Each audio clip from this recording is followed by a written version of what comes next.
Saudara-saudari, anak-anak, ibu bapak, teman-teman sekalian. Dalam Injil hari ini, kita mendengarkan salah satu cerita lain dari Tuhan Yesus yang sangat terkenal. Cerita tentang si orang kaya dan si miskin Lazarus. Dan Injil hari ini membuat saya jadi teringat pada seorang dokter bernama Albert Schweitzer. Dia adalah juga seorang penerima hadiah Nobel perdamaian pada tahun 1952. Mungkin Anda belum pernah mendengar nama itu, tetapi hari ini Anda sekurangnya pernah mendengar. Albert adalah anak dari sebuah keluarga kaya raya di Jerman. Ketika dia berumur 21 tahun, dia berjanji kepada dirinya bahwa dia akan menikmati seni dan ilmu pengetahuan sampai umur 30 tahun. Albert memang berbakat dalam seni dan ilmu sejarah. Dan pada hari ulang tahunnya yang ke-30, dia menulis surat untuk keluarga dan sahabat-sahabatnya. Isinya, dia akan mendaftar kuliah di kedokteran, dan setelah lulus, dia akan pergi ke Afrika di antara orang-orang miskin dan menjadi seorang dokter misionaris di sana. Membaca suratnya itu, semua sahabat dan keluarganya bersatu padu untuk menghalangi rencananya. Dan pada usia 38 tahun, Albert ini berhasil meraih cita-cita menjadi dokter. 5 tahun kemudian, pada usia 43 tahun, dia berangkat ke Afrika dan membuka sebuah rumah sakit di pinggiran hutan.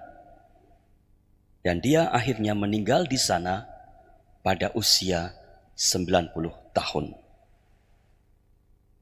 Apa yang sebenarnya mendorong Albert melakukan semuanya itu? Membuat Albert merencanakan hidupnya seperti itu? Jawabnya adalah karena dia tergerak oleh pesan dari Injil hari ini.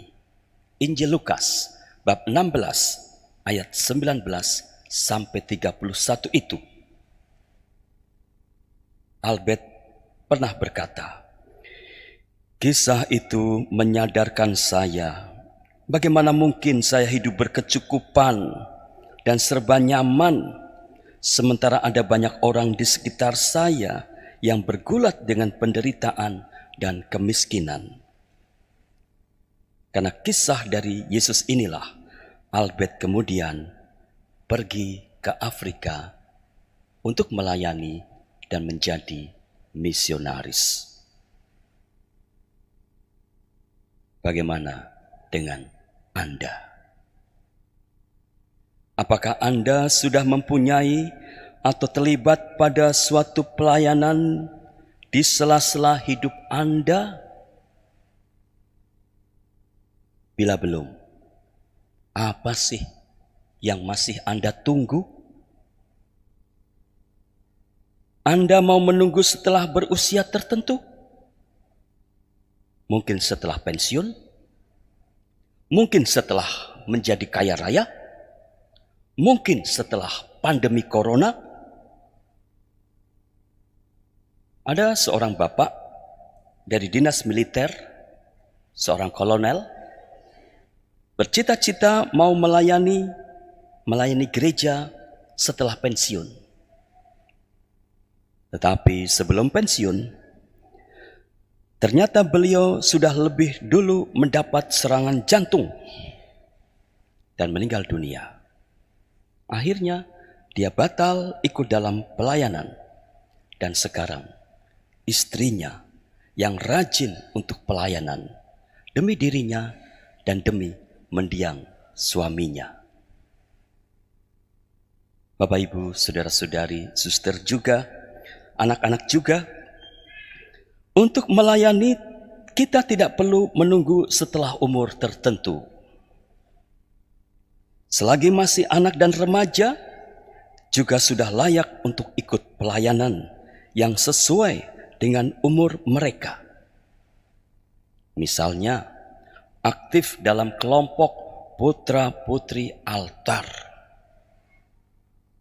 Minta maaf, kalau ada orang tua yang menghalangi anaknya ikut pelayanan karena mereka berpikir bahwa anaknya harus belajar di sekolah, harus serius belajar untuk masa depannya, itu omong kosong. Lihatlah anakmu, tidur jam berapa? Jam 11, jam 12. Apa yang dilakukan? Medsos, game, medsos membuat anak-anak kita lupa belajar. Maka lebih baik dorong anak-anak itu untuk mencicipi pelayanan. Apapun itu, tidak harus di gereja, bisa di tempat lain juga. Saudara-saudari, bila kita menunggu kaya raya baru akan melayani, jangan-jangan setelah menjadi kaya malah hobinya kuliner dan batal pelayanan. Malah hobinya arisan, foto-foto, tiada hari tanpa foto. Bila kita menunggu setelah corona, jangan-jangan masih lama kelarnya. Tidak tahu. Virus itu lebih pintar daripada Anda, apalagi daripada saya. Jadi bila ditunda, takutnya terlambat atau batal. Di sekitar kita sebetulnya ada banyak orang yang membutuhkan pelayanan atau kepedulian kita. Dan yang namanya orang miskin, itu ada berbagai macam wajahnya. Saya ulangi, yang namanya orang miskin itu ada berbagai macam wajahnya. Yang bisa disebut miskin itu bukan hanya mereka yang kekurangan secara ekonomis atau fasilitas, tetapi juga ada orang yang miskin secara sosial. Misalnya, orang itu tidak punya banyak teman alias kuper. Itu orang miskin. Ada orang miskin secara pengetahuan. Ada orang miskin secara rohani. Ada orang miskin secara hati. Orang yang tidak bisa murah hati atau pelit itu orang miskin juga. Kalau dia kaya, dia tidak akan merasa sayang untuk memberi. Kalau orang masih merasa sayang untuk memberi, itu artinya dia miskin. Catat Bapak Ibu. Kalau Anda masih sayang untuk keluarkan uang 10.000 untuk Santo Yusuf, itu artinya Anda masih miskin. Hatimu yang miskin.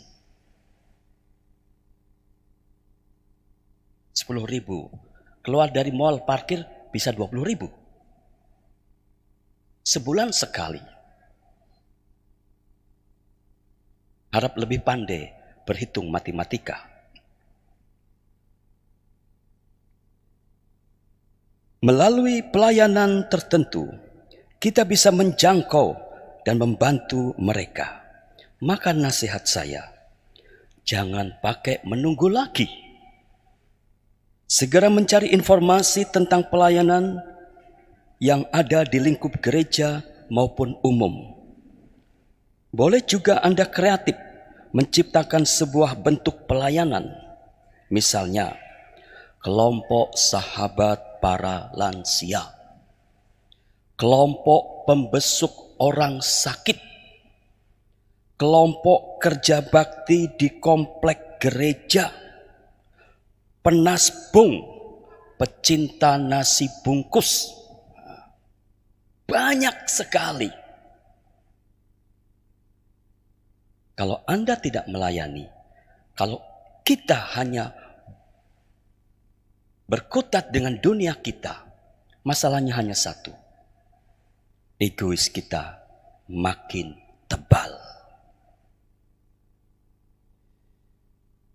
Sebuah video pemanis, silakan nanti Anda merenungkan video itu dan bertanya di dalam hati, kenapa Romo pilih video ini?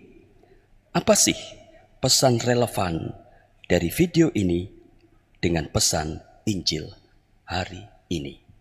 Selamat menonton.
يلا القطر وسع. يلا يا ابني القطر هيمشي.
Bapak, Ibu, Suster, para guru, bantulah anak-anakmu, bimbinglah mereka menjadi orang-orang yang hatinya kaya. Yang hatinya kaya. Yang hatinya kaya.